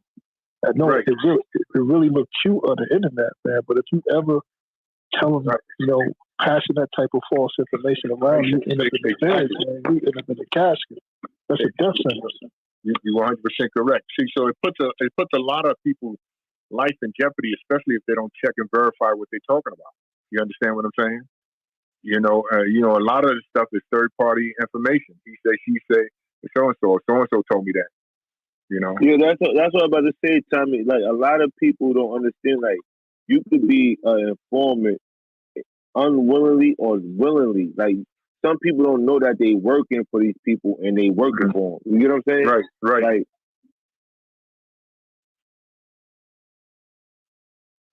yeah, I mean, look at. I'm not completely familiar with the little Durk case. It just seems from the information that was, that's circulating, that people were just not careful, and by not being careful, it's the same as snitching to be, ultimately. Right. That's why I said the number one snitch is you, yourself. And when I say that, I'm just saying your actions, the information that you give out, okay, is what hurts you and what can harm you. Remember the scenario I told you about the informant, and I kept saying to myself, listen, I never had drugs at that house. I took the stand and told the judge, no, those was my drugs. I took them there, but nobody knew those drugs was there. Then they had to produce the informant. they couldn't produce the informant. So I know legally that they couldn't convict me because of that. You said that you gave information to try to flush out. No, this is what I'm saying. I had a Jesus, I can't remember what year it was, just so long ago, man. But this, I think, was in the 80s. I had a search warrant and arrest warrant seized on me, and they found drugs and guns in the house. Okay, and I kept saying, "Well, how the hell did they get a search warrant?" This was my first. This was actually my first step into doing law work on my own. And I went to the library. I started reading up on 690 CPL, and it says in order for the cops to get a search warrant, they had to have probable cause that a crime has been committed or a crime is about to be committed at that particular location. Now, I said to myself, "Oh, they don't have that because nobody know the drugs are there but me. They don't have that because nobody know the guns was there but me. So they gotta be lying." So I went to one of the clerks there at the library, and I told him, and I brought it to his attention. He said, "Oh yeah, man, you gotta do that." He said, "Listen, ask for a suppression hearing, and when you ask for a suppression hearing, what's gonna happen is you can get on the stand and you can say that the drugs is your drugs, and they can't use it against you." And this was New York State law, and the state is much stricter with their rules and stuff like that. They're not like the feds. The feds bend and twist their rules when it's beneficial to them. But I checked with the lawyer. The lawyer said, "Yeah, I wouldn't advise it, but you could do it if you want." A long story short, I asked for a suppression hearing. I got on the stand. I said they were my drugs. I brought them up from New York City. I put them in the location. I said nobody know the drugs was there. I didn't sell any drugs out of the house, and the girl's house who it was, she didn't even know the drugs was there. Okay, and so that meant now I get the it. police had to produce their informant, and they came, they stalled, they postponed it for half a day, but it came back. They couldn't produce the informant because it didn't exist. You know what I'm saying? So they ended up throwing the case out. They dismissed the case. Tommy, I went through this. You got a well-oiled machine, so they use scare tactics, right? So they would say it's an informant, but it was never a informant. You know what I'm saying? So when you agree, see, this is the thing that they say, "Yo, you're a rat." Now, when you went to go testify on whatever based upon like, "Yo, listen, I know it wasn't no informant because I know this information," and you got to understand and say that what all lawyers would tell you is gonna hurt you. You know what I'm saying? Right. Don't go on the stage. It's gonna hurt you, right? So when you admitted that, see, they were so fucked up. They was like, yeah, he admitted that he had the drugs, he carried it, he did this and that. So that's one of the key things that we need to start to be educated on, because we think that these lawyers is for us, but they're not. You know what I'm saying? That's correct. They're officers of the court. If you read the case, the United States versus Whiteside out of the Supreme Court, you had a situation where the guy wanted to testify. His lawyer knew he was going to lie because he told his lawyer. So his lawyer withdrew off the case and said he's not going to do it because the guy's going to get on the stand and lie. And so the guy filed a complaint against the lawyer, ineffective assistance of counsel, and the lawyer shouldn't have never told the judge that I was going to get on the stand and lie and stuff like that and so on. And the Supreme Court upheld it and said, no, he's an officer of the court first and foremost. His duty is with the court. Damn. Hey, bro, you see Akbar got out too, right? Mm-hmm. Akbar Prey. He got out a couple months ago. But see, you got a lot of people coming home because, see, one of the things the feds didn't calculate in these mandatory minimum sentences was that people was going to get old. People was going to get sick. They can't afford to feed them as much as they want, as long as they want to. You know, the whole system, when I first got into the system, man, it has changed, man, unbelievably. You know, it's like a night and day, man. You know, night and day. You know, when I got there, we had tennis courts, man. We had punching bags. Everybody had their single cells. Now everything is double cells. One time they was going triple cells and stuff. You know what I'm saying? And when we used to get up, I'll give you an example of what breakfast used to be like sometimes. Orange juice, grape juice, cranberry juice, milk, chocolate milk, fruit salad, eggs scrambled over easy, however you wanted, bacon, sausages, toast, French toast. You had so many different choices, man. You know what I'm saying? You had the salad bars and everything. Then after a while, that stuff started to. That's the go. You know what I'm saying? The go. They started pulling the tennis courts out of there. The boxing, the punching bags. They used to have pool tables in the basement. They got rid of those. And the drug laws, bro. Mm-hmm. So Tommy, so lack of information and studying is our downfall as Black people, because we depend on these lawyers to do our work, but it's really up to us to really study, go to the library, look up our laws and cases and things like that in order to, you know what I'm saying, to that issue based on knowledge itself. That's correct. That's correct. It's like almost like, remember in the beginning when I said about most people don't understand the difference between an informant and a snitch? Okay, they think they know. Okay, if you just grab somebody that's not a part of this podcast now and ask them that, they probably say, oh, they're both the same thing. But then when you look it up in the dictionary, you see that there's different. And that's one of the things that I learned that I used to always keep with me was a dictionary. You know what I'm saying? To look up words. And I didn't take for granted simple words like snitches and informant that I would know. You understand what I'm saying? I said, no. Let's see what they say that it means. Because one of the things that I did when I was in the federal system and I used to work on cases, you see how guys always get the cases that win and successful, and they talk about these cases and they say, oh, I'm going to use that case. I'm going to cite that case in my case. I used to study the cases that lost because I wanted to know why they lost, what they did wrong. You know what I'm saying? And a lot of what I used to see that caught my attention was the prosecutor playing with words and meanings. You know what I'm saying? And so, like, if you're going to,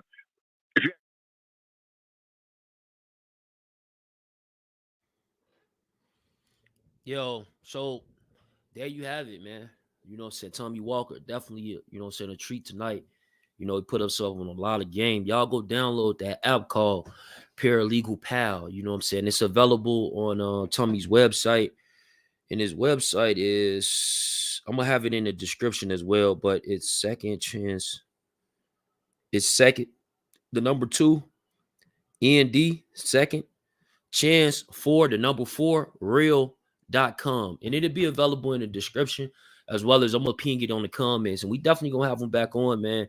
And like I said, that app is so raw, bro. Like, even if you ain't looking for no criminal stuff, you trying to fix your lifestyle financially. A lot of people be having little discrepancies pop up on their credit report and stuff. This app, this Paralegal Pal, I typed it in how to do one of the Metro reports, and that's what Bandman, Kevo, a lot of individuals are promoting right now, charging people tons of money to draft up or show them this form. And I typed it in, bro. Paralegal Pal just laid it all out for me.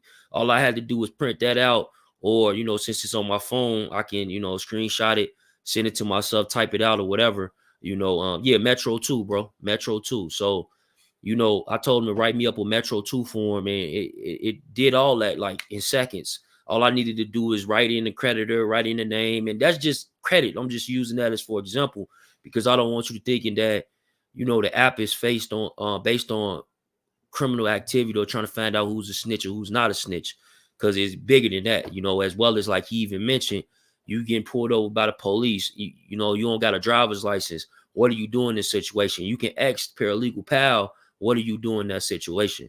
So that's definitely dope, man. And I appreciate it. Salute. Appreciate that, man. And we out. Again, tap in. The link gonna be in the description.